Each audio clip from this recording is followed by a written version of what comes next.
Salam kasih sahabat GKI. Kita kembali pada acara Sapaan Gembala. Tema kita hari ini, karena rapuh untuk kuat. Dari Kejadian pasal 43 ayat 14. Sebelum kita membaca firman-Nya dan merenungkannya, mari kita berdoa.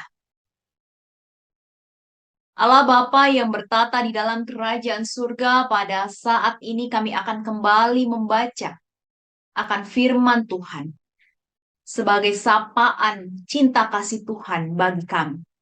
Dan kiranya kami pun juga dituntun oleh Roh Kudus untuk boleh terus mengasihi Tuhan dan mengasihi sesama kami. Dan kiranya kami pun juga dapat mempertanggungjawabkan apa yang kami ketahui pada saat ini di hadapan Tuhan. Tuntun kami supaya pemahaman kami ini boleh menjadi sesuatu yang baik dan benar di hadapan Tuhan. Di dalam nama Tuhan Yesus Kristus kami menaikkan doa ini. Amin. Sahabat GKI, kita akan membaca bersama-sama dari Kejadian 43 ayat 14.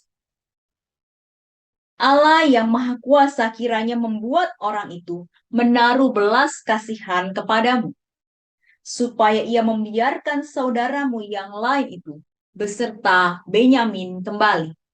Mengenai aku ini, jika terpaksa aku kehilangan anak-anak, biarlah juga kehilangan. Sahabat GKI, ketika kita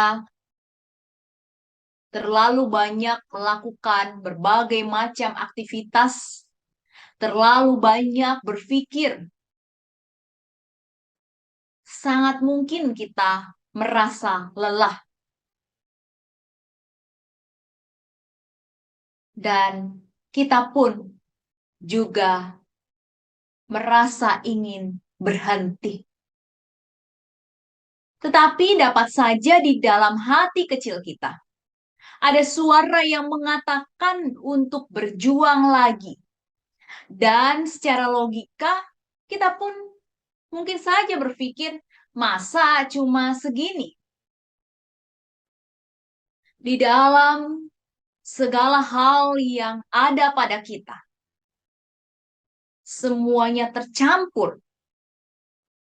Sehingga kita dapat saja memutuskan untuk saya kembali. Saudara-saudara,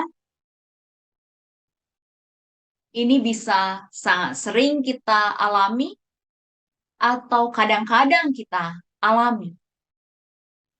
Dan saat ini kita mau belajar dari kisah Yakub dan anak-anaknya.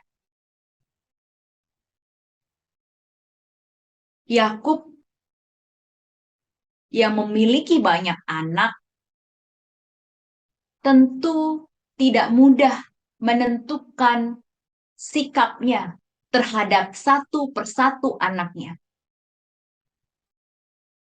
Dan ketika Yusuf lahir dari Rahel, yang lama menantikan anak, dia sangat berharap memiliki anak, maka sejak kecil Yusuf paling disayang oleh Yakub. Dan tentu saudara-saudara, hal ini membuat saudara-saudara Yusuf menjadi iri hati terhadap Yusuf. Karena mereka menganggap sikap orang tuanya tidak adil terhadap mereka.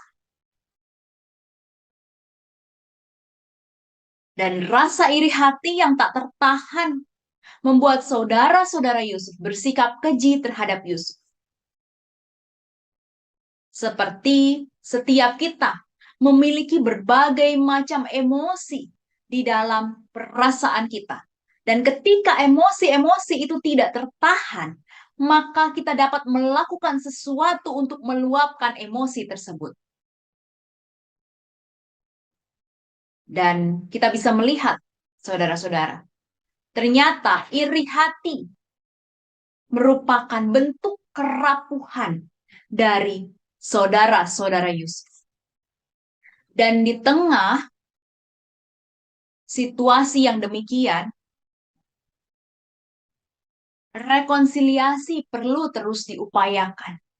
Yusuf berusaha, berupaya supaya ada kedamaian yang terjadi di antara relasi bersama dengan saudara-saudara Yusuf. Rekonsiliasi tidak terjadi begitu saja. Rekonsiliasi perlu upaya, rekonsiliasi perlu usaha, dan mungkin saja itu bukan hanya satu kali, tetapi harus berulang kali dilakukan. Saudara-saudara, bukan hanya saudara-saudara Yusuf yang rapuh, tetapi Yusuf pun juga rapuh sesungguhnya. Sehingga ia mengupayakan rekonsiliasi. Yusuf lemah. Ya. Ia merasa sedih. Mengapa relasi bersama dengan saudara-saudaranya bisa sedemikian rupa terjadi? Yusuf pun juga ternyata mengalami kekesalan di dalam dirinya. Maka ia pun juga berupaya untuk berdamai dengan dirinya. Bukan hanya saudara-saudara Yusuf yang rapuh, bukan hanya Yusuf yang rapuh, tetapi juga Yakub di dalam bacaan kita. Yakub yang rapuh berserah kepada Tuhan supaya menerima belas kasih Tuhan. Saudara-saudara, ada beberapa hal yang bisa kita perhatikan bersama-sama. Yang pertama, upaya rekonsiliasi berawal dari korban. Yang kedua, korban dan pelaku memiliki hati yang mau diproses oleh Tuhan, sehingga ketika melakukan kesalahan, ketika melakukan dosa, dan mau diproses oleh Tuhan, mau belajar dari apa yang diperbuatnya, maka akan terjadi pertumbuhan. Pertumbuhan baik korban maupun pelaku. Saudara-saudara, kita meyakini, kita harus menyadari di dalam diri kita bahwa setiap kita memiliki kerapuhan. Dan kerapuhan menjadi sebuah tanda untuk kita mengalami rengkuhan Tuhan.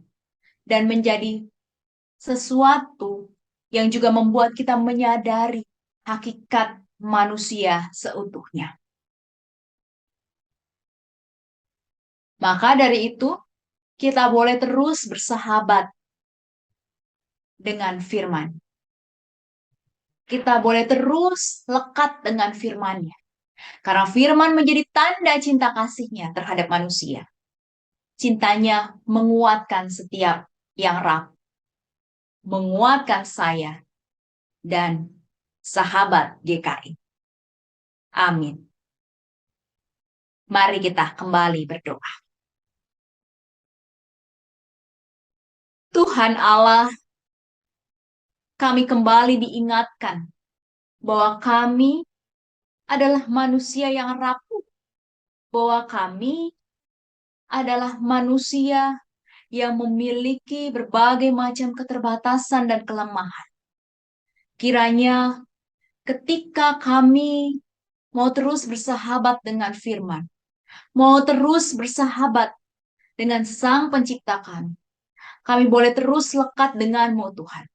Kami juga boleh terus dikuatkan dan dimampukan untuk melewati berbagai macam situasi hidup kami. Dan kiranya kami pun juga boleh mewartakan tentang hal ini. Bahwa bersama-sama dengan Tuhan, kami tidak sendiri. Kami selalu mendapatkan pertolongan Tuhan. Dan kiranya berita ini menjadi berita cinta kasih bagi kehidupan orang-orang di sekitar kami. Kami mau membawa diri kami yang rapuh ini untuk boleh terus menjadi pribadi yang direngkuh oleh. Di dalam nama Tuhan Yesus Kristus, kami menaikkan seruan doa ini. Amin.